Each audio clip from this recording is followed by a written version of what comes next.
Yémen mooy Hezbollah mooy jihad islamique bi nekk ca Iran Irak mooy li nga xamante ne mooy waa Hamas ca Gaza mooy les alliés yu gën a fës mais jamono ji may wax ak yéen ki nga xamante ne mooy ayatollah Sistine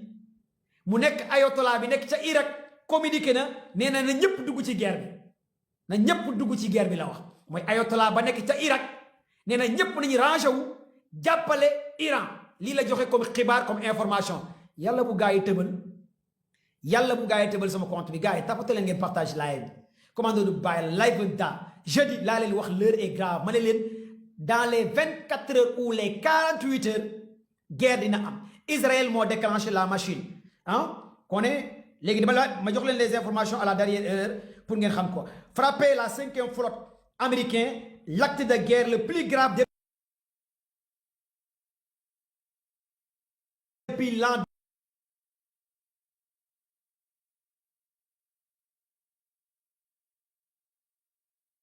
2026. C'est dit jamais vu, Washington ne peut pas rester sans réponse. Le choc est désormais planétaire. 5e flotte ko laal Iran fëgg dene dans commando de bail attaque aérienne massive contre l'Iran. Ma jox leen yeneen xibaar yi kaay partagé le mu gaaw tapoter et partager le live tapoter li ngeen partager live bi perte américaine au Bahreïn choc. Les Américains ont perdu beaucoup de matériel et des hommes jamono ji may wax ak yéen y a eu des morts ci côté américain yi commencé nañ am ay morts ci seen soldats yi américains yi commencé nañ am ay morts Bahreïn ci seen soldats yi ak Irak. L'irréparable est arrivé. Des rapports de terrain confirment des victimes parmi les soldats américains spontanés au Bahreïn. Des rapports américains Israël confirment et des rapports saoudiens de la mort des soldats américains au Bahreïn. Gars yi yàlla bu ñu gars yi partagé leen balaa ñuy saboté sama live bi mooy base militaire États-Unis bu nekk Bahreïn y a eu des soldats américains yi gars yi rey waxoon naa leen y a eu des rapports léegi rapports yaa ngi commencé wàcc wax naa leen camp yi gars yi dóor avec des missiles balistiques intercontinental la Iran fëgg kon soldats américains yaa ngi commencé dee ca Bahreïn ca Irak lii moo am Iran mu ngi commencé rey ay soldats américains jamono ji may wax ak yéen à l'heure dont je vous parle il est 10h07 au Sénégal. L'heure est grave. L'heure est vraiment grave. ñi topp commando baay partagé leen live bi partagé leen live bi yéen a ngi doon xaar commando baay wala xaaru leen commando baay ana ñi doon xaar commando baay partagé leen live bi ñu dund ko live daa man ak yéen est-ce que tey war naa mën a woor sax lii moom est-ce que tey sax mën naa woor quoi koor gi est-ce que tey man dog waruma ba ngeen gérer koor gi est-ce que tey Iran fëgg na biir capitale Israël di jamais vu Iran fëgg na biir capitalu Israël avec des missiles hypersoniques siège u Mossad gars yi siège u Mossad biir missiles yi àgg nañ biir Israël direct lii nag moom média français yi ñoo ko confirmé média français yi doon jàppale Iran ñoo confirmé biir Israël Iran wàccee na ay missiles siège u Mossad. L'heure est grave Iran fëgg na biir Israël jamono ji may wax ak yéen gars yi partagé leen live bi maximum de partage xamee ni le guide suprême iranien pour l'instant kenn xamul fan la nekk. L'heure est grave Iran vient de frapper les 5 bases militaires américaines dans le Moyen-Orient. Je répète, Iran vient de frapper 5e flotte américaine US Navy dans le Bahreïn. 5e flotte américaine. Actuellement, il y a eu des morts à côté des soldats américains, aux côtés de Bahreïn. C'est les 5 bases militaires américaines qui ont été touchées. Bases militaires, l'Irak, Bahreïn, Qatar, Arabie Saoudite, Diego Garcia, le flotte américain, 5e flotte américaine, bi nga xamante ne moo nekk Bahreïn, Iran wàccee na ko. kon lii mooy xibaar yi am ak biir Israël Iran wàccee na biir Israël ay missile léegi nag ñu xool avancé fan la Iran fëgg biir Israël ak lan moo am ci base yi ak yan moo am ay moor waaye aussi nee naa leen attaque chirurgicale bi Israël ak États-Unis def biir Iran ça fait mal. États-Unis mooyul Iran les Américains et les Israéliens ils ont bien massacré Iran parce que parlement Iran bi gars yi wàccee nañ ko y a eu des morts ci côté de Iran côté camp présidentiel yi gars yi wàccee nañ ko complexe Ali Khamenei gars yi wàccee nañ ko kon donc ci côté Iran aussi am na ay mort kenn xamagul nag ñaata la gars yi rey ndax am na ay commandant ay kan ak kan la gars yi rey ci côté Iran mais jàpp leen ko ne Israël aussi ak États-Unis massacré nañ capitalu Téhéran. Les Américains et les Israéliens ont bien frappé à l'intérieur de Téhéran. nee naa leen attaque baa ngi am 4h45 au Sénégal 4h45 la Israël bombardé Iran sous la supervision des Américains. Américains ñoo nekk ci ginnaaw jiital Israël. Est-ce que vous êtes là avec moi? Est-ce que lii war naa mën a wóor man koor gi est-ce que wala gars yi ngeen jëlal ma koor gi tey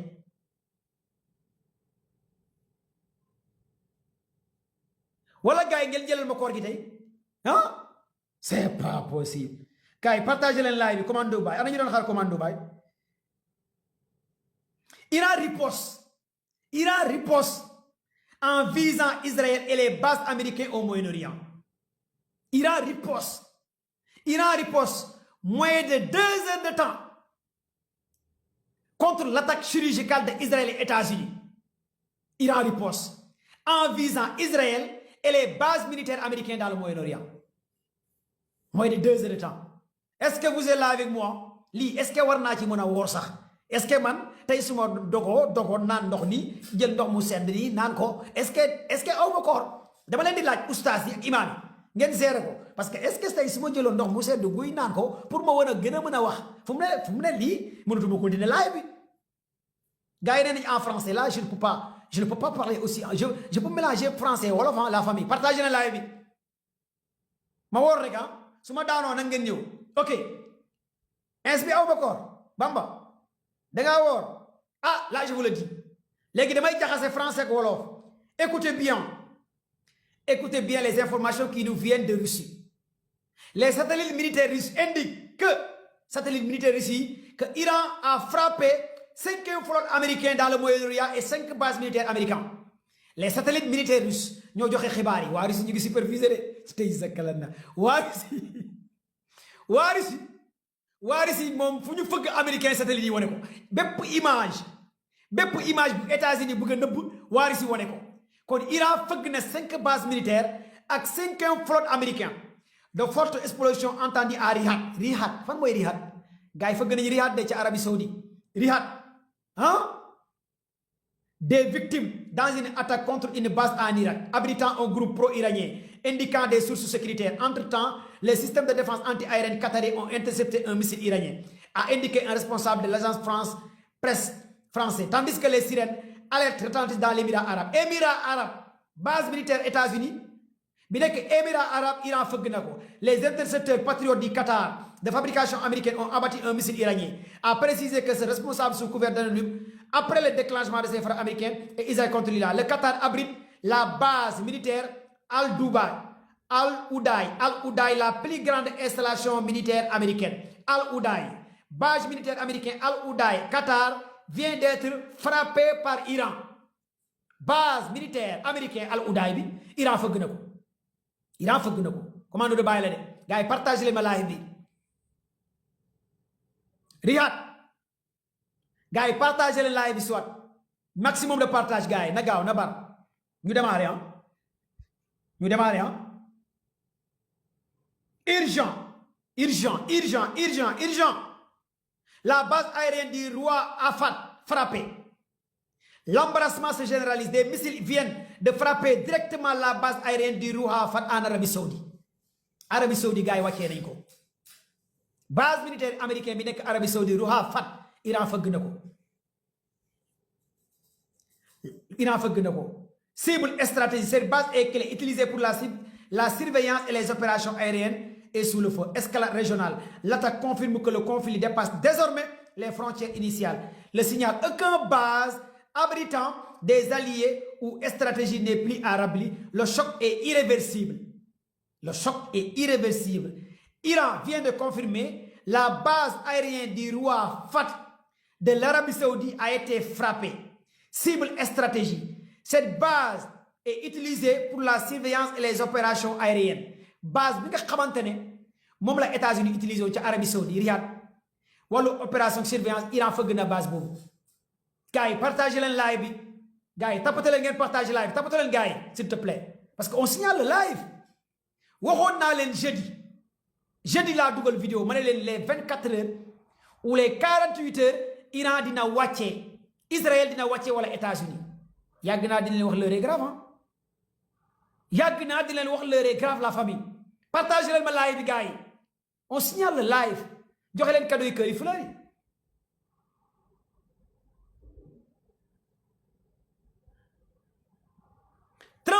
Donald Trump def na déclaration Donald Trump def na déclaration waaye Donald Trump nee na soldat américain yi nañ tànn dund gore wala xeex gore mooy offre bu leen Trump jox maanaam dund ci xeex gore dund nekk jaam wala dee nekk ay gor maanaam le ton est déjà donné la guerre totale Trump jox na signal les soldats américains pour ñoom ñëpp nañ joxe maximum ci guerre bi message bi Ayatollah Khamenei wax nag le guide iranien Ayatollah Khamenei nee na bu kenn des Iran na ñëpp xeex fépp fu allié nekk jógal xeex lii la Ayatollah Khamenei tweeté comme information kon donc gars yi on verra les choses fan lay mbir mi di mujjee mais aussi nekk ci Yémen moom dugg nañ fan la Hamas toll fan la Hezbollah toll maa ngi ñëw léegi wax leen fan la gars yi toll sama gars yi ñoom Hamas Hezbollah ak fu gars yi toll urgent. La structure du commandement et le contrôle des gardiens de la révolution de l'armée et la police est totalement intacte. Plusieurs tentatives d'assassinat ont été déjouées. Les forces armées ripostent à l'agression américaine conformément aux directives opérationnelles planifiées à l'avance et émises par le guide suprême de la révolution. Radio-télévision de la République iranienne. Gars yi xibaar bi moom xibaar bu neex la. Iran télévision Iran moo ko génnee. Télévision Iran nee nañ. Télévision Iran nee nañ. lépp luy commandement bi nekk ca Iran mu ngi sous contrôle Iran amul dara lu ci yàqu gars yi ñu koy contrôler système de défense anti-aérien Iran bi mu ngi dox nice wele 100% dara yàquwul télévision Iran baa ngi dox kenn laalu ko bombardement yi gars yi visé télévision Iran missile yi dañ koo déjoué système de défense anti-aérien Iran bi mu ngi nekk en action est-ce que vous êtes là avec moi? Est-ce que si vous êtes là avec moi tapote leen ngeen partagé ma live bi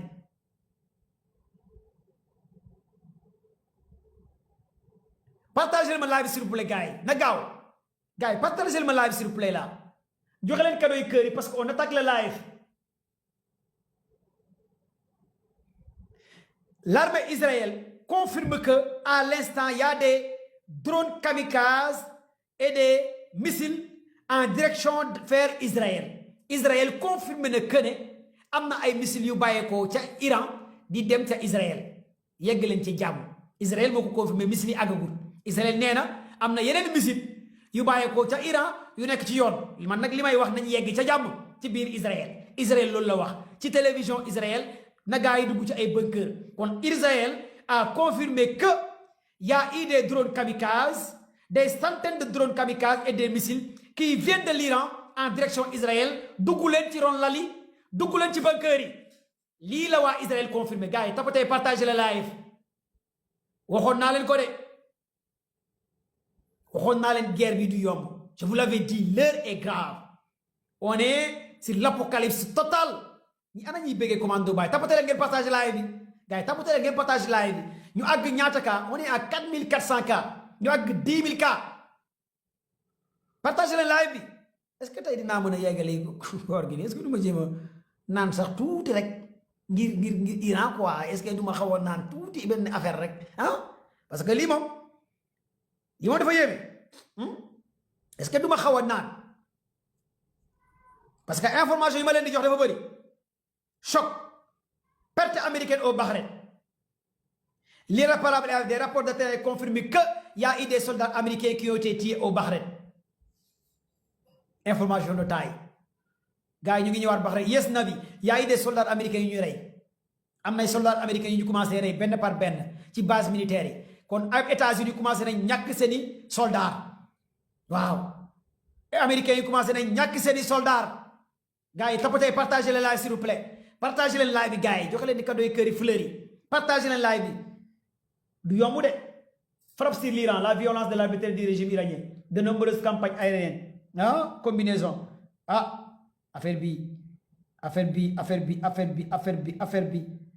bi nekkul lu yomb de. Des missiles iraniens ont frappé la base américaine Malek Fat en Arabie Saoudite beneen base américaine bu tudd Malek Fat en Arabie Saoudite ay missiles iraniens fëgg nañ ko jamono ji wax naa leen base yi gars yi dóor base militaire Irak base militaire États-Unis bu nekk Irak base militaire États-Unis bu nekk Bahreïn base militaire américain ñaar seen base yi nekk Arabie Saoudite Iran wàccee na ko Qatar Iran wàccee na ko lii mooy am 5e flotte américain yi. Merci Chamix Kramix gars yi partagez le live bi gars yi joxe cadeau kër yi fleur yi commando de bail la live venta gars yi na gaaw tapotee partagé Dubaï ana waa Dubaï Iran wàccee na Dubaï wax leen Dubaï selon Reuters selon France 24 RCI Iran fëgg na Dubaï premier missile bu atterrir Dubaï Sénégalais nekk Dubaï maa ngi leen di siyaare baax a baax xaw leen sori base militaire américaine le signal est fort Sénégalais yi nekk Arabie Saoudite sori leen base militaire américain yi ak seen ambassade Sénégalais yi nekk Qatar Irak ak fu Sénégalais mënti nekk soril lépp luy américain parce que intérêt gars yëpp la bëgg a laal Dubaï ana waa Dubaï non waa Dubaï Iran wàccee na base militaire américain bu nekk Dubaï bindal leen ma ko ci commentaire yi Iran wàccee na ko bindal leen ma ko ci commentaire yi 5e flotte américaine bu nekk Bahreïn Iran wàccee na ko bind leen ko ci commentaire yi Adouaye Iran wàccee na ko bind leen ko ci commentaire yi déggoo ma de commando de bail la live da direct ngeen koy am ngeen koy dund acca ñu démarré ma jox leen yeneen xibaar yi ñëw léegi nii États-Unis aussi ñu ngi wàccee gars yi maa ngi ñëw jox leen alerte rouge dans toute l'étendue du territoire, des tirs de missiles balistiques qui viennent de l'Iran en direction Israël. Des tirs de missiles balistiques. Dans 2 minutes, selon les services de renseignement israéliens, missiles dina yegg Israël. Dans 2 minutes la gars yi wax ay tirs missiles balistiques yoo xamante ne fukki minutes la waa Israël wax missiles dinañ àgg Israël yàlla na ngeen àgg ak jàmm bu leen dara jot ci yor bi ngeen àgg ak jàmm ay gan lañ Israël mu ngi waaj a am ay gan. ay missile balistique yi fukki minute la ñu war a àgg ca Israël information yi bii nag waa Israël ñoo ko génnee kon missile yooyu nag yàlla nañu àgg ak jàmm bu ñu amay gàllankoor ci yoon bi xaw ma ndax am naa koor wala ama koor waaye daal missile yooyu yàlla nañu àgg ak jàmm waaw waa Israël nag ñoo ko génnee missile balistique yi nga xamante ne la Iran fëgg yu war a jëm Israël kenn xamul nag bu missile yi àggee lan mooy xew yàlla ñu àgg ak jàmm gars yi partagé ma live sama gars yi waxoon naa leen ko l'heure est grave l'heure est vraiment grave tapotez partagé le live maximum du yomb de les détails ñu ñëw impact de missiles iraniens sur les bases américaines aux eaux gars yi Israël appelle la population xam ngeen lan laay rek Israël dafa bloqué dëkk bi pour gars yi bu ñu génn mais la population Israël prêt à quitter carrément Israël gars yaa ngi daw di génn Israël ñu ne Israël appelle la population proche à l'installation militaire à rester chez eux mais la population commence à sortir le pays pour fuir lii image bi ma leen di woon ak drapeau Israël ci ginnaaw yàlla bu ñu coupé live bi dama leen di woon gars yi dañuy dawee di génn dëkk bi voyez regardez les images day gaaw nag capturer leen bu gaaw dama leen di woon waa Israël ñooy daw di génn ci dëkk bi char de combat Israël ak drapeau Israël na gaaw capturer leen su ma defee ni rek da ngeen di capturer ma daw regardez gis ngeen drapeau bi gars yaa ngi daw di génn dëkk bi gis ngeen drapeau Israël bi ci ginnaaw population Israël ñooy daw di génn Israël vous voyez gars yaa ngi daw di génn dëkk bi waaw dafay gaaw rang muy gaaw Ali Baba Kumba Naar Iran waxoon na leen ko de 4 principales bases américaines touchées, confirmées par les médias européens et les médias américains et les médias anglais, avec des pertes énormes. 4 principales bases américaines touchées par des missiles iraniens, confirmées par des médias, confirmées par Washington Post, New York Times, Reuters, BF News, Al Jazeera. Les 4 bases militaires américaines ont été touchées. Il y a eu des pertes de vies humaines et des matériels. Dans le Moyen-Orient, gars yi tapotez partagez le live. Perte de vies humaines am na. live nta na gaaw s'il vous plaît gars yi dinaa leen jël dinaa leen jël gars yi na gaaw s'il te plaît partagez leen live maximum.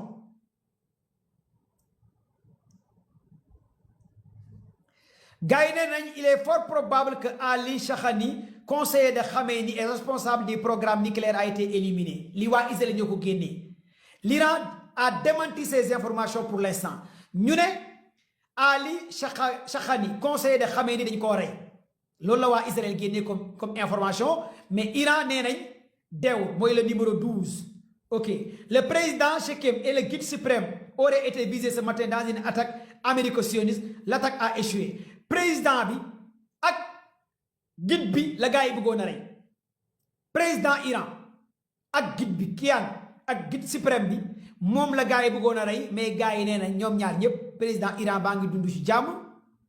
guide suprême baa ngi dund jàmm kenn ci ñoom deewul. gars yi tapoter et partager na gaaw s'il te plaît na gaaw da nga di partager live bi commande de bàyyi la tapoter leen ay j'aime yu bëri laa bëgg ngeen joxe cadeau cœur yi pour sécuriser le live tak ñu demaat. non tey du yomb waxoon naa leen ko. les ambassades États-Unis Qatar Arabie Saoudite Bahreïn ordonnent tous les ressortissants américains à évacuer carrément les ambassades. lan moo xew États-Unis nee na bu gars yi dugg ci ambassade yi nañ génn ambassade yi bu ngeen génnee ambassade yi fan ngeen jëm du sama kër de. américains yi dañuy daw di dugg ambassade États-Unis bu nekk Bahreïn bu nekk Irak bu nekk Arabie Saoudite léegi américains yi nee nañ bu benn américain dugg ci ambassade génn leen ambassade yi xanaa ngeen dem kër kan yan kër ngeen di dem. américains yi nee nañ bu benn américain dugg ci ambassade lii mooy xibaar bi am bu benn américain dugg ci ambassade lii mooy xibaar bi am.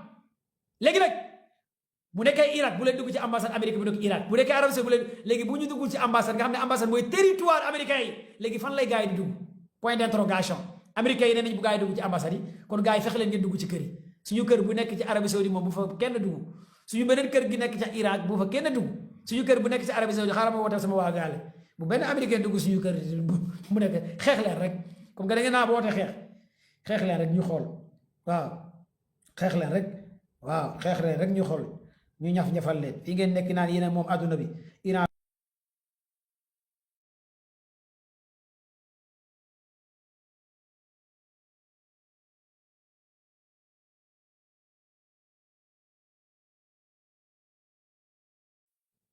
ana waa Abu Dhabi ay venda frappe iranien à Abu Dhabi base militaire Iran bu nekk Abu Dhabi gars yi wàccee nañ ko. ok les États-Unis et Israël ont visé Khamenei et plusieurs responsables iraniens gars mais Khamenei jotuñu ko rey. Israël et États-Unis frappent l'Iran plusieurs bombardements à terre. L'Iran a bombardé la base navale américaine au Bahreïn mooy 5e flotte bi waxoon naa leen ko mooy base américaine bu nekk Bahreïn 5e flotte bi Iran wàccee na ko loolu mooy xibaar yi ma leen di jox. dernière info ñu continuer gars yi partagé leen live bi. l'Iran a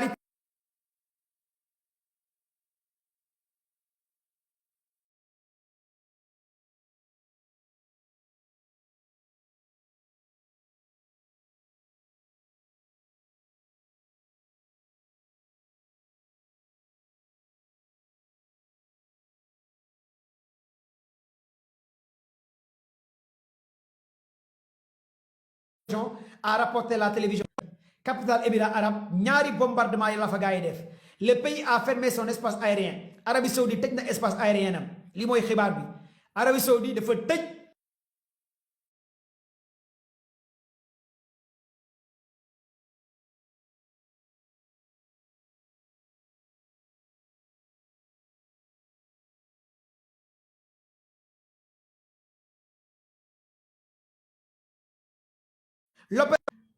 waa Liban ñooy wax 4% de connexion selon l'organisation NetBlock maanaam Iran mënoo fa am connexion internet instant yi selon waa Iran ñoo ko defandoo pour ñu mën a gérer li nga xamante ne seen guerre bi nag seen guerre la ñoom.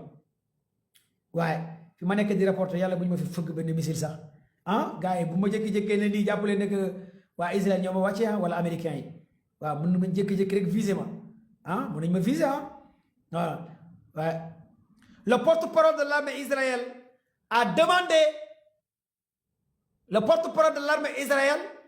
a demandé que gars yëpp nañ dugg ci bunker yi nañ gars yi dugg ci bunker yi ci ron lali gars yi partagé leen live bi lii mooy information bi que la population se bunkerise na gars yi bunkerisé porte-parole armée Israël nee na gars yi bunkerisé léegi missile yi àgg 10 minutes laa leen waxoon kon gars yi dugg leen ci ron lay yéen ñi seetaan live bi aussi dugg leen ci suuf parce que wóoru yéen ñi seetaan commando baay aussi waaf leen missile yi mën na yàq seen koor waaf leen waaw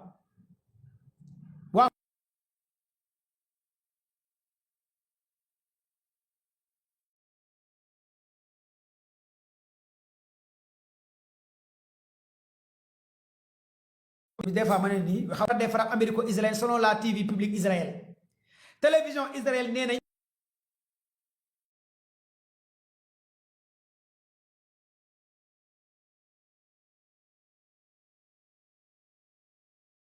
suprême bi ak président bi guide suprême bi ak président bi gars yi par États-Unis commencé naa ñàkk ay soldats américains yi commencé nañ ñàkk seeni soldats wax naa leen ko wax naa leen 5 bases militaires yi lanceur merci waaw na gaaw s'il te plaît na gaaw xoolal xaw leen sëgg rek kuy seetaan live bi aussi na nga xaw a sëgg ne nii parce que bu ngeen gisee may def nii rek ma toog benn place wóorul quoi moo tax may def nii pour missile yi waaw missile yi gars yi di lancer les autorités américaines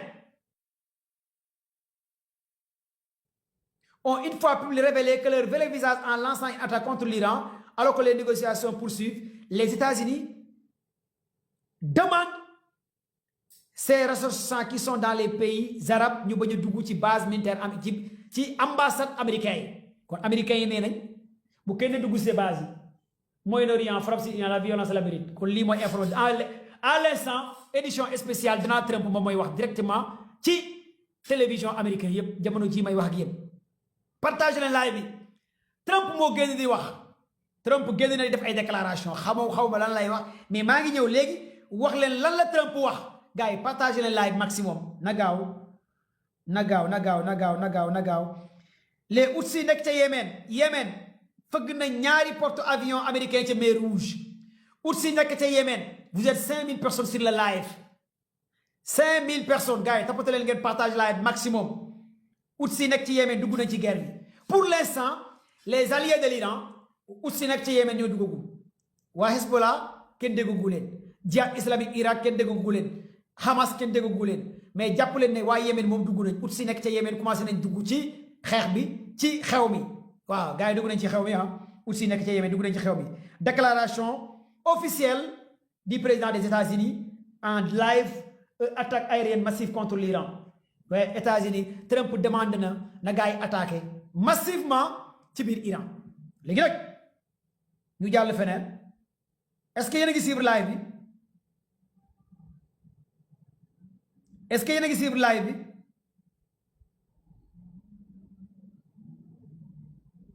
est-ce que yéen a ngi suivre live bi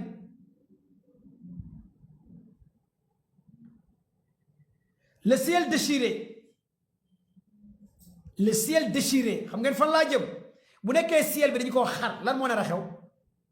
information bi ma leen di jox le ciel déchiré laa koy tàmbali 60 missiles balistiques et des drones sont en route vers Israël 60 missiles balistiques et des drones 60 missiles balistiques et des drones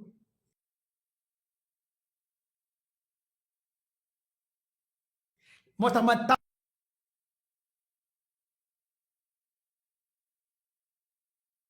tàmbale information ma ne leen le ciel déchiré l'information qui nous vient de Israël Iran vient de lancer 60 missiles balistiques yaana jaru ko parce que lii nii est-ce que koor gi mën naa continuer parce que lii wóorutul te dañoo ne boo nekkee voyage mën ngaa dog sa koor te fu mu ne li may wax voyage la parce que maa ngi ci jaww ji di voyage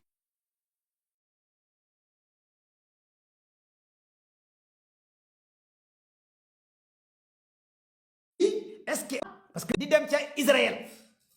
sànq waxoon naa leen 40 missiles balistiques ñu ngi ci yoon di dem Israël boo ko boolee mu jox la 60 plus 40 muy ñaata compte leen xaw ma de man jànguma français boo boolee 60 plus 40 ñaata lay joxe 60 plus 40 en un jour te Israël la jëm xaw ma de 100 la tudd yow yaa Africa 100 la kon jàpp leen ne 100 missiles balistiques et des drones mooy jëm ca Israël ngeen yegg ci jàmm dara bu mu leen jot ci yoon bi te li ngeen soxla ngeen am ko ngeen àgg ci jàmm ngeen def seen liggéey man loolu laa leen di ñaanal yàlla kon jàpp leen ne que 100 missiles balistiques ñu ngi dem ca Israël alléluia ngeen àgg ci jàmm ngeen dog seen koor foofu waaw missiles yooyu lii nag waa Israël ñoo ko joxe 60 missiles balistiques fan la missiles yi jëm bu ñu àggee dinaa leen ko wax waaw fan la missiles yi jëm gars yi partagez leen live s'il vous plaît 60 missiles balistiques et des drones de kamikaze man lii est-ce que sax lii du ma jël tuuti ndox ma naan parce que lii ndax mën naa ci continuer ci koor gars yi jàpp leen ci bopp parce que lii kon ma arrêté live bi 100 missiles balistiques en Israël mais 60 mais xew bi tàmbaleegul mais xew bi tàmbaleegul waa Iran di jël 100 missiles balistiques biir Israël jàpp leen ne Israël léegi mu jeex yal na yàlla xare ajana waa Israël wax leen amiin ci commentaire yi yal na yàlla yërëm waa Israël te xare leen ajana waaw bokk Israël yi nekk Sénégal yal na leen yàlla yërëm te xare leen ajana wax leen amiin waaw yàgg ngeen noot Hamas yàgg ngeen noot waa Palestine xamoon ngeen ne bés seen bés dina ñëw walaay lesin heure bii daaw ci weeru koor waa Israël ñu ngi daaneel ay jumaa ca Palestine ay jàkka heure bii daaw ci weeru koor waa Israël ñu ngi rey ay nit ñuy naafila heure bii daaw en l'an 2025 ci biir weeru koor te jamono ji biir weeru koor la Iran di war nara raser Israël gis nga karma bi day wax de yàlla du nit wala yàlla du nit yàlla du nit gars yi joxe leen cadeau yi kër yi fleur yi waay lii jar na ngeen baatere waay merci waay karma bi day wax de heure bii daaw ci weeru koor plus de 20 de mosquées ay juma ay jàkka lépp la gars yi raser heure bii daaw Israël dafa mabbal Palestine ci biir weeru koor di rey ay jullit di rey ñu doon naafila di bomba di rey kon gis ngeen de même koor gi 2026 yàlla du nit wallahi yàlla du nit moo tax le karma parle jàpp leen ne heure bii daaw la Israël doon bombardé Palestine ñëpp di jooy jullit ñëpp di jooy xalaat la ngay naafila ñu lay rey en l'an 2025 ñu rey plus de 500 000 personnes 500 000 personnes ay xale yu am juróomi at ay xale yu am ñaari at ay bébé ay pa ay màgget ngay rey rek di daaneel mais xool leen jamono ci Iran 100 missiles balistiques la fëgg Israël instant yi ñu ngi ci yoon di dem 100 missiles balistiques ñu ngi ci yoonu Iran war a dem Israël te dans 10 minutes dinañ àgg ak ay drone kamikaze gars yi wax leen amin waay yàlla missiles yi àgg ci jàmm waay yàlla bu seen koor yàqu ci diggante bi parce que dégg naa sax missiles yi dañoo woor wax leen amin waay man dégg naa missiles yi dañoo woor missiles yooyu dañoo woor comme man ni ma wooree nañ àgg ci jàmm maa ngi leen di jox léegi nii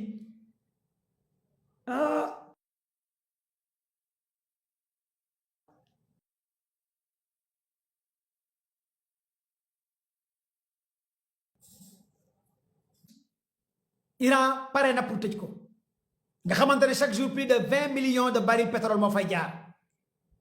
20 millions de barils pétrole moo fay jaar détroit d'Ormuz Iran pare na tey pour tëj détroit d'Ormuz bu ko tëjee nag mooy pétrole bi ak gaz bi léppay cher World Trade Center instant yi lépp cher na détroit d'Ormuz 20 millions de barils pétrole moo fay jaar chaque jour Iran pare na pour tëj ko gars yi partagé ma live bi na gaaw ma jox leen yeneen xibaar yeneen information live venta commando baay rek na gaaw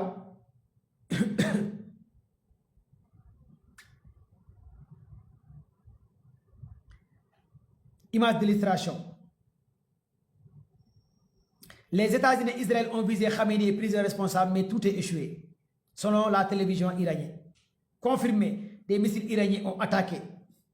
Confirmé, des missiles iraniens ont attaqué. Confirmé, des missiles iraniens ont attaqué.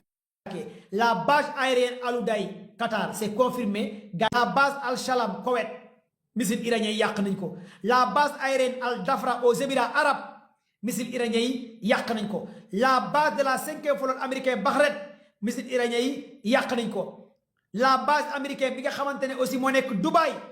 missile iranien yi yàq nañ ko loolu c'est confirmé information bu leer nañ la bu avéré par les médias américains et les médias français anglais loolu mooy li nga xamante ne am na gars yi partagez les mu gaaw s'il vous plaît tapotez et partagez les live est-ce que vous êtes là avec moi ou vous n'êtes pas là avec moi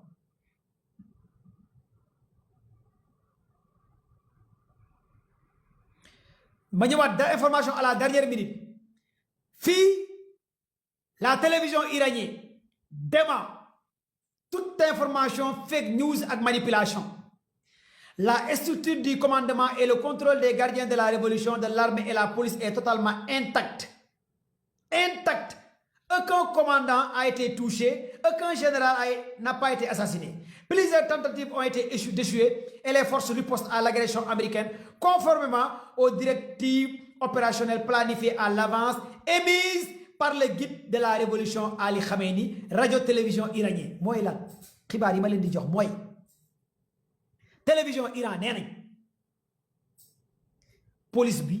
gendarmerie bi commandement bi armée bi dara laalu leen yàquñ ci dara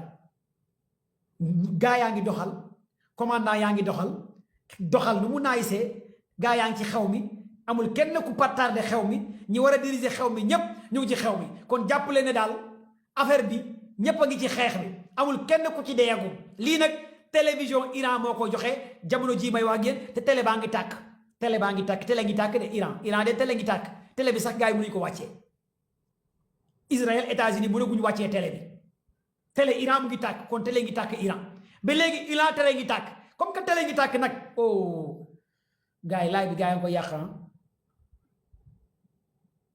gars yi mu gaaw s'il partagez leen mu gaaw s'il vous plaît partagez leen mu gaaw s'il vous plaît gars yi ngi saboté live bi de tapotez partage live maximum na gaaw maximum de partage gars yi TikTok merci bindal leen ma ci commentaire yi TikTok is the best bindal leen ma ci commentaire yi TikTok is the best TikTok j'aime bien TikTok la famille il faut télécharger l'application TikTok vous savez sama compte bi yàlla bu ñu ko bii moom bu ñu ko supprimer wul tey ma xam ne compte bi dootuñu ko supprimer compte bi moom yàlla kese moo ci tegloo sama compte bi yàlla kese lépp luy TikTok di bañ maa ngi koy def amul dara lu ma respecté man moo tax dama jot ay affaire man xam naa yàlla rek ak yéen seen ñaan yu baax yi ñoo yéene tax compte bi réussir bi léegi mais heure bi waroon naa fekk gars yi yàq nañ ma bu yàgg waaw mais TikTok bindal leen ma ci commentaire yi TikTok is the best TikTok is the good love TikTok télécharger l'application TikTok gars yi mu gaaw partager leen live bi télévision Iran confirmé na loolu ne commandant yi kaa yi kenn laalu leen amul kenn ku ñu rey Ali Khamenei président bi reyu ci kenn kon lii mooy xibaar bi ma leen di jox jamono jii may wax ak yéen partage leen live bi gars yi ñu ngi ci 1 400 000 j'aime 1600 personnes ñoo partage live bi 5400 personnes ñoo nekk ci direct bi gars yi mu gaaw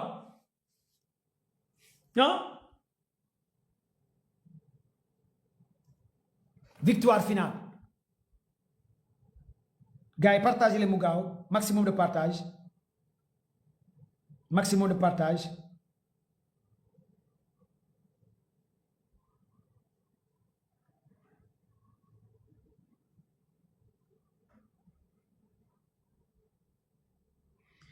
l'escalade atteint un sommet historique.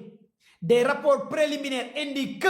des missiles iraniens ciblent actuellement le porte-avions américain Abraham Lincoln. La ilaha illallah. Non lii moom yàlla na doon dëgg yàlla na doon dëgg rek yàlla na doon dëgg barke Cheikhou Tidiane barke Baye Niass non américains yi il faut que ñu kii leen ak ci weeru koor bi lu ñu toroxal waa Palestine daf ma métti gars yi déglu la ma jox leen xibaar bi wax leen amit ci commentaire yi ngeen partage live bi lii moom yàlla na doon dëgg xam nga des fois benn xibaar ñëw nga ne yàlla moomu doon dëgg mais lii moom yàlla na doon dëgg rek il faut que ñu yar leen gars yi déglu leen ma jox leen xibaar bi information yi ana ñu bëgg commando baay partage leen ma ana ñu bëgg commando baay cadeau yi kër yi fleur yi ngeen joxe cadeau yi kër yi pour TikTok bi mën a sécuriser live bi ay gros cadeau ngeen di jox ay jën ay avion ay affaire gars yi joxe cadeau yu xam TikTok joxe leen cadeau yi kër yi pour live mën a taxaw dañuy naxante gars yi man cadeau yi soxlawuma ko parce que Sénégal laa nekk gars yi nekk Europe ñoo soxlay cadeau mais gros cadeau yi day tax ngeen mën a sécuriser live bi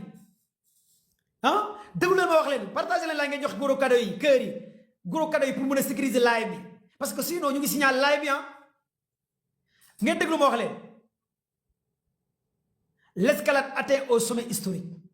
Merci princesse merci princesse ci cadeau yi. L'escalade atteint un sommet historique ñu ne escalade bi àgg na ci sommet bi. La ligne rouge a été déjà franchie. Porte-avions Abraham Lincoln cible porte-avions Abraham Lincoln bokk ci porte-avions américain bu gën a sophistiqué ci àdduna bi bokk ci porte-avions bu gën a am doole moom la Iran ciblé atteindre nañ ko wala atteindre ñu ko ngeen déglu ma wax leen. Cible ultimatum frapper un porte-avions est considéré comme l'acte de guerre suprême contre les États-Unis. Défense saturée. L'attaque massive de missiles et de drones tenterait de percer le bouclier du groupe aéronaval Abraham Lincoln. Tous les systèmes de défense anti-aérienne américains ont été activés. Le Patriot, Dôme de fer, Arrow 1, Arrow 2, Arrow 3, Tahad 4. 5 systèmes de défense anti-aérienne ont été activés par les Américains. Sans oublier les canons de laser et les EPRS. Jaajëf américains. Américains yi caaxaanuñ de 5 systèmes de défense anti-aérienne les États-Unis activés. Abraham Lincoln fu mu ne gaa yaa ngi wàcc américains yi ne déet xalaa du fi jaar xalaa du fi jaar missile yi day jéem a tuuru ci Abraham Lincoln américains yi di défendre. Américains yi nag dañoo activé 5 systèmes de défense anti-aérienne yi nekk ci Abraham Lincoln mooy ban ak ban mooy le Patriot américain le Dôme de fer Israël c'est 2 systèmes de défense anti-aérienne Arrow 1 Arrow 2 système de défense anti-aérienne américain la pour ngeen xam ko ak li nga xamante ne mooy THAAD mooy THAAD. Tous ces 5 à 6 systèmes de défense anti-aérienne États-Unis ont été activés à l'intérieur de Abraham Lincoln. À l'instant T, le porte-avions Abraham Lincoln mooy cible waa Iran. Iran nag tey bu kuuleloo porte-avions américain Abraham Lincoln mooy jàngi jeex na mooy jàngi jeex na mooy jàngi Sénégalais yi nekk ci Amérique nag li ma leen di wax mooy tey jarul ngeen di liggéey laxatu leen non ça je vous le dis Sénégalais yi nekk ci Amérique moom lu ma leen di wax mooy laxatu leen ngeen suivre commando bay ngeen xool fan la kaa bi di mujjee waaw nan la kaa bi di mujjee yal na yàlla may ndam Iran wax leen amin ci commentaire yi yal na yàlla may ndam waa Iran ci darajay rasulillahi l'islam jóg ci kaw parce que guerre bi guerru l'islam la guerru diine la de waaye défense saturée. Si l'information est confirmée, le monde bascule dans une guerre totale. Si l'Iran parvient à renverser ou à faire couler, porte-avions Abraham Lincoln, mooy jàpp leen ne que mbir mi jaxasoo na man xamatuma ci mbir mi dara. Gars yi partagé leen ma live bi nag partagé leen live bi gars yi mu gaaw toppatee partagé leen live maximum. Ah li mooy xibaar bi de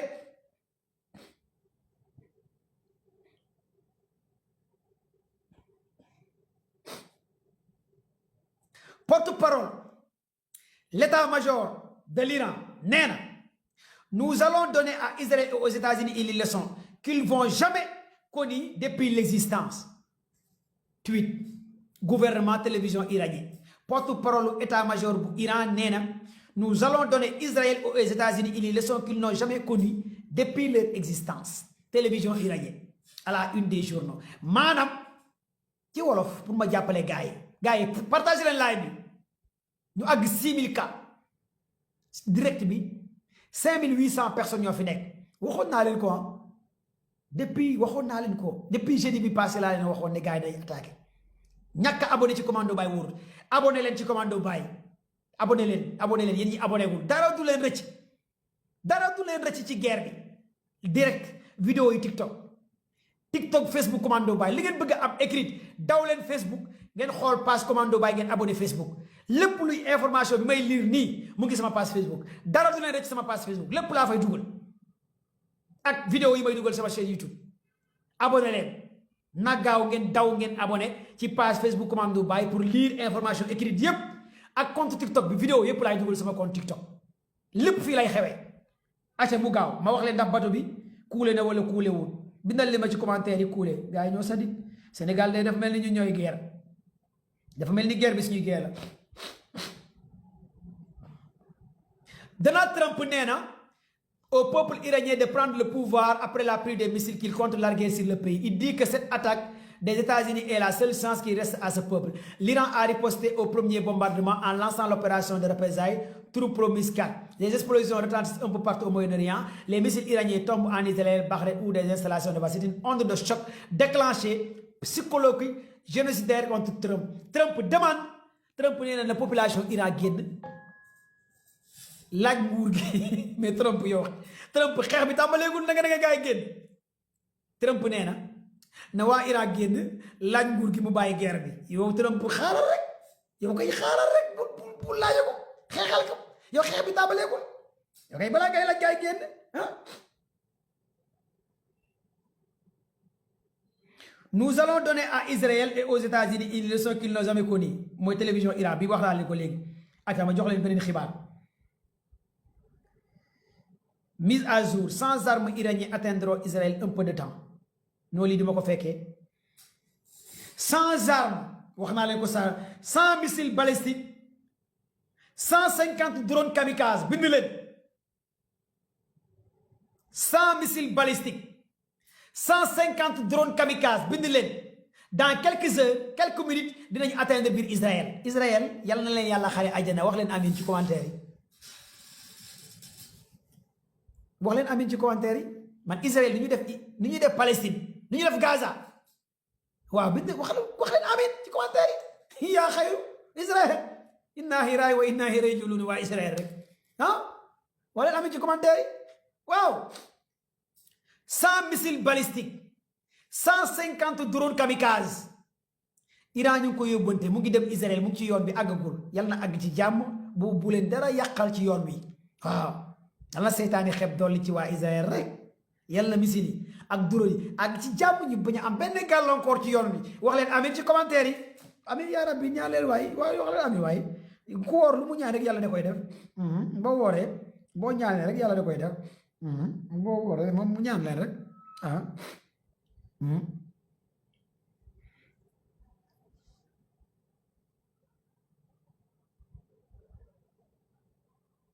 ñaan leen rek waaw les gardiens de la révolution contrôlent tout. L'Iran a lancé des missiles balistiques des drones de kamikaze léegi fii nag may la ma tuuti rek lii dama leen koy woon lii dama leen koy woon mais vidéo bi su ma leen koy woon mooy tel bi biir Israël ngeen xool gars yi nu ñuy dawee gars yi xool leen biir Israël waa Israël xam naa live bi la ñuy seetaan ñu dégg missile yaa ngi ñëw gars yi Israël dañoo dégg missile yaa ngi ci yoon xam naa live bi la ñuy seetaan mais dama leen di woon waa Israël ngeen xool live bi nu ñuy dawee xool leen acca ñu dem xaaral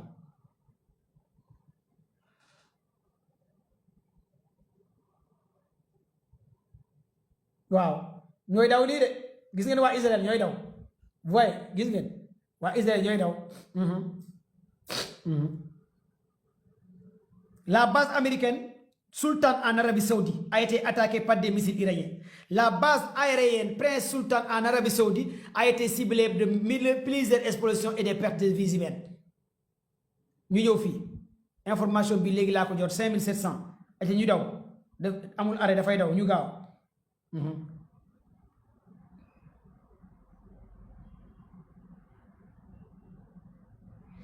Les États-Unis et Israël ont bombardé la résidence Ahmadiyani. L'ancien président Iran à Téhéran, plusieurs sources israéliennes évoquent également que Khamenei a échappé à une frappe. Résidence bi nga xamante ne mooy ancien président Iran fa la nekk Ahmadiyani foofu la américains yi bombardé ñu bëri nag dañoo jàppoon ne Ali Khamenei fa la nekk mais nekku fa lii nag waa Israël confirmé nañ que ne Ali Khamenei deewut américains yi aussi confirmé na que deewut waaw. Maam Jaara yow mi naan 2000 laa soxla Maam Jaara bàyyi yàq der dinaa la kii de dinaa la bloqué bàyyi leen seen affaire yi waaye nit ñi du ñu nekk di live ngeen di càggatu ci TikTok bi waaye jigéen day ormal boppam ay 2000 laa soxla nangam sangam affaire caga yooyu bàyyi leen loolu waaye ut leen xam-xam ngeen bàyyi seen caaxaan yi ngeen nekk aja na gaaw woyaan rek réew moo xamante ne ñëppay woyaan xam-xam soxlawu leen ci dara Sénégal kese ngay gis ñëppay ñaan koo ne jàngal sax mu naan may ma réew moo xamante ne ñëppay ñaan ñëpp dañuy tàllal loxo boo demee ziyaare ji sëriñ bi sax boo ko joxul dara sax boo sàgganee doo dugg bëgg néeg bi da lay tere parce que yoroo malet wala yoroo xaalis wala yoroo nangam nañ ut xam-xam réew moo xamante ne boo amul xaalis ñaan rek Sénégal dañuy waxtaan ci xam-xam sa nit ku dugg may ma est-ce que la ñu soppi réew mi nag ñu def ko ñun ñëpp ñu nekk ay réew bongomaan wala ay woyaankat wala ay nangam ut leen xam-xam ngeen bàyyi ñaan may ma liggéey leen. Le moment où l'attaque des missiles iraniens a visé la base américaine Erbil regardez dama leen di jox benn missile balistique ngeen xool image yu missile balistique bi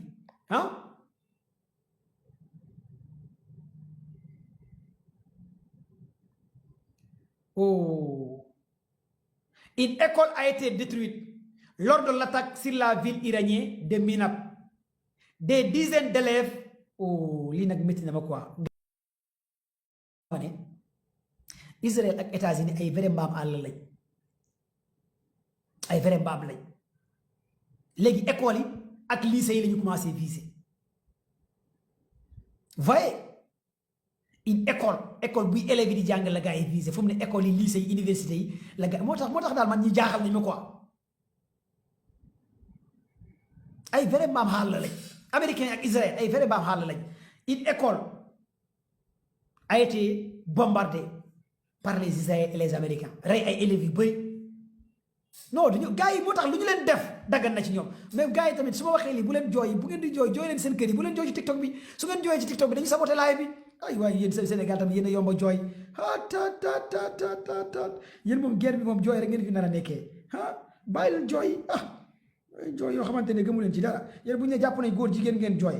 bu ñu ne woyaan ngeen jooy bu ñuy ngénte ngeen jooy bu ñuy màggal ngeen jooy leen jooy rek ngeen nekkee yéen tamit réew moo xamante ne loo wax ñu ne bàyyi leen jooy ngeen reetaa tuuti ngeen kii gàmmo jooy màggal jooy jàpp nañ góor jigéen jooy Ousmane Sonko wax na assemblée yéen lépp ay jooy ngeen ko ñala jàppee xeex leen ngeen bàyyi jooy école attaqué rek ngeen di commencé na Israël estime que l'Iran a tiré des missiles balistiques sur tout le pays du Golfe à l'exception d'Oman pour l'instant Oman kese la Iran visé gul Iran visé na bépp réew bu nekk ci golfe bi gars yi partagé leen live bi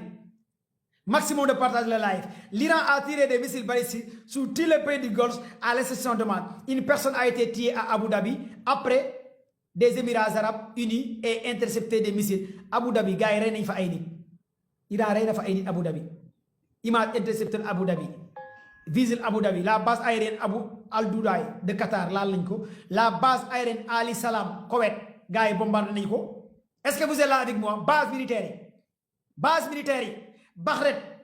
soldats Iran yi dee nañ fa la base américaine Al Dafra aux Émirats arabes Iran bombardé na ko. Est-ce que vous êtes là avec moi la base de la 5e flotte américaine Bahreïn y a eu des pertes plus de dizaines de personnes dizaines de soldats américains dee nañ kon lii moo tax américains yi ak Israël di bombarder école yi ca Iran gis ngeen de léegi waa Iran ñu ngi rey ay soldats américains yi léegi comme que mënuñoo rey kenn léegi ñuy bombarder ay école ay lycée américains yi léegi école yi ak lycée yi la ñuy bombarder ca biir Iran yéen a ngi comprendre l'enjeu. Merci mon frère depuis octobre laa leen ko waxoon merci kii vraiment nit ku baax la samedi wala dimanche ana bi may wax gars yi dinañ attaqué samedi wala dimanche ana ngeen bi may def live jeudi ma ne gars yi dinañ attaqué ci weekend bii ana ngeen vendredi bi ma dugalee vidéo bi ne 24 heures 48 heures gars yi dañ attaqué ana ngeen wax leen génn leen ngeen woon bu yéen tamit bu leen yàq sama xew goree leen je l'avais dit ana ngeen bi may wax gars yi dañ attaqué te samedi laa leen waxoon wala dimanche weekend laa leen waxoon attaque bi weekend lay am weekend Seynabou merci Gouda Demba merci weekend voilà Ibrahima sama gaa yaa ngi nii man nee naa leen man fu may jëlee xibaar yi man lépp laa téye ana ngeen partage leen live bi weekend bi laa leen waxoon dinañ attaqué démb vendredi 18h laa dugal vidéo dem leen ngeen ko sama compte TikTok ma ne leen mooy de 24 heures dinañ attaqué wax leen fan la gaa yi décollé wax leen lépp kon lii caaxaanu géopolitique bi ñuy def nii nekkul lu ñuy caaxaane dañ koy lekk di ko naan di ko añee di ko nalawee la géopolitique nekkuti ci caaxaan 2019 ba tey ñu ngi ci géopolitique bi 2019 ba tey ñu ngi live 2019 ba tey dara duñu rëcc connecté wuñ Sénégal ñu ngi connecté ca États-Unis ca feneen partagé leen live bi gars yi ma jox leen yeneen dernier xibaar yi ma jot léegi nii yu bàyyee ko ca Iran maximum de partage attends oh sama portable bi nag ngi wàcc xanaa sax dina am benn iranien bu ma may portable fii ci yéen ñu ne commando bay yaa bëgg lu yomb de xanaa dina am suma pare live kenn ci yéen sax ku ma ne commando bay portable bi maa la ko jox wala maa la ko jëndal waaye yéen daal aste kii rek aca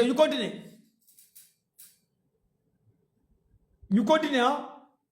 allahu akbar kabira information yi moom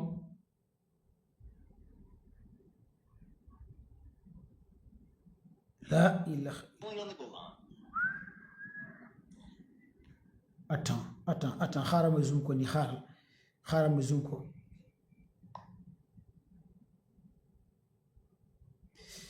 zoom ko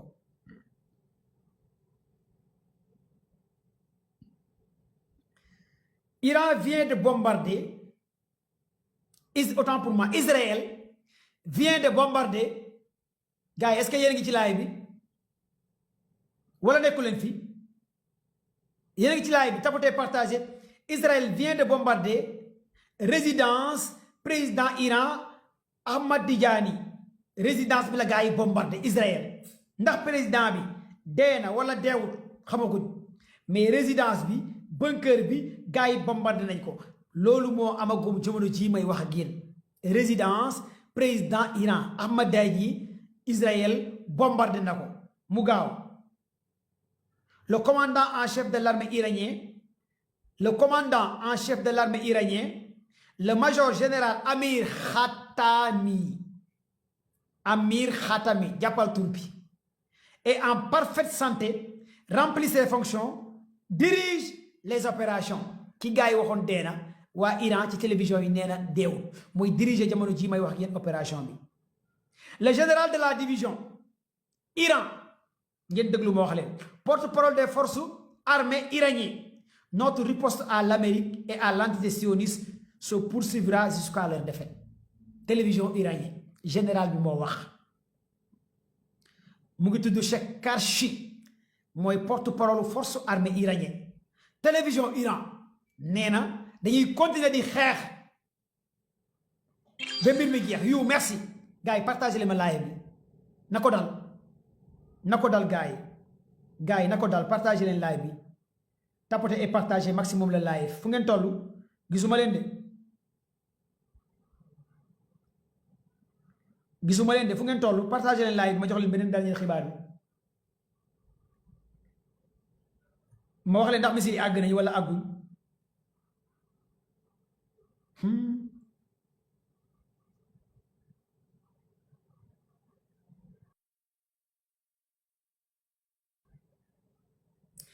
les Houthis Yémen attaquent deux avions pétroliers américains ont été touchés ci Yémen déclaré communiqué par le commandant des Houthis ci Yémen kon ñaari avion américain Houthis nekk ci Yémen laal nañ leen des blessés graves potentiels et des morts signalés au sein de la 5e flotte américaine selon les médias américains. C'est la ligne rouge qui a été franchie. Le Pentagone est en état d'alerte maximale. La riposte sera dévastatrice. Selon le commandant de la Pentagone, David Alice, le Pentagone est en état d'alerte. Les Américains commencent à perdre des éléments sur le terrain. Les bases militaires faut mu wàññi affaire parce que koor gi dafa métti bu njëkk dama commencé nekk du waa léegi nag damay wàccee dama koy dosé koor commencé naa métti de affaire fu mu wàccee baat bi les Pentagone su ma demee ba yàgg mënatuma damay bàyyi yàgg nga ma leen di effacé dem tëdd lal baa ngi nii damay plongé daf leen nànk de affaire yi koor gaa ngi commencé métti de ni mu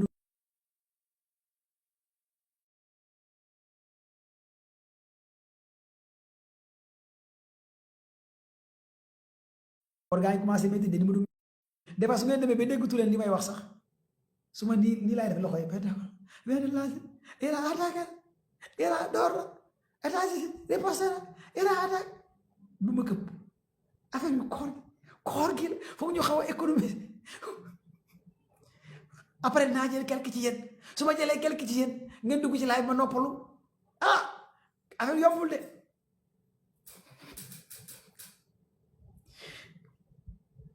sama correspondant yi ana ngeen dugg leen ma jël leen dinaa jël sama quelques correspondants.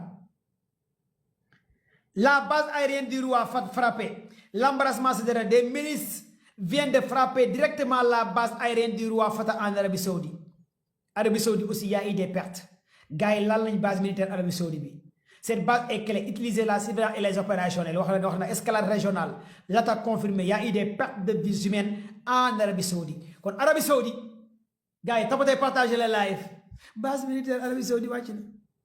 Iran bombardé la base militaire Arabie Saoudite. Iran bombardé na base militaire Irak bu nekk Qatar. Iran bombardé na base militaire Abu Dhabi. Iran bombardé na 5e flotte américain bu nekk Iran what Iran mu ngi lekk Amérique you got I am happy good morning Iran mu ngi lekk waa good morning.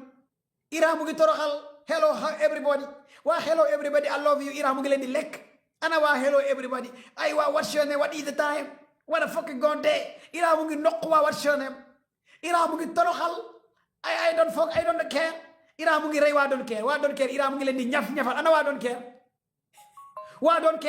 waa give me money give me come on town Iran mu ngi noq give me money la ilaha illa Iran moom booy ci booy américain Iran mu ngi noq booy américain yi li moo am de lii moom mooy jafandu leen leer nañ lay wax américain yi hello everybody porte-parole de l'état gars yi partagé leen live bi ma jox leen yi aussi non information yi ma yor dafa bëri quoi dafa bëri carrément dafa bëri ñaata ngeen ci direct bi 6000 personnes ci direct bi ñaata ngeen ci direct bi ngoon gi aussi après ndogu damay ñëwaat ci live bi bu ñu ndogoo ba pare damay ñëwaat ci live bi bu ñu ndogoo ba pare dinaa ñëwaat ci live bi fekk sama mën na xaw a kii tuuti bu ñu ndogoo ba pare dinaa ñëwaat ci live bi comprendre ngeen baat bi moo xaw a dee baat bi ndox bu saat jox ma ndox bu saat jox ma tuuti ndox bu saat xam nga lii moom man dama waroon jël avion rek jomaay jóg ma avion ma dem jomaay dafa ma war a woo rek jox ma billet ma dem lii moom mënu ma fi toog damaa war a dem rek est-ce que pare ngeen pour ma dem est-ce que pare ngeen pour président jomaay jox ma passeport diplomate ma dem reportage est-ce que pare ngeen yéen ci commentaire yi pour ma dem reportage jomaay na ma jox billet ma dem est-ce que pare ngeen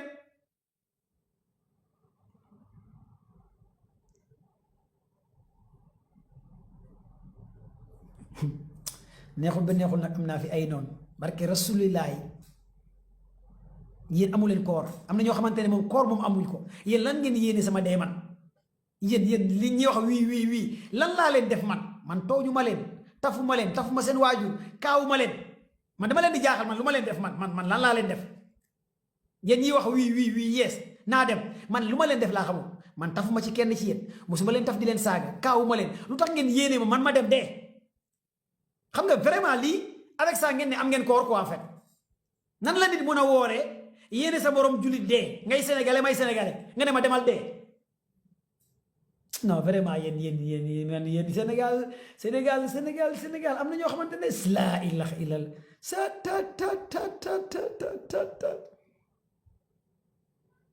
ha non Sénégal am na ñu soxor yéen ngeen man ma dem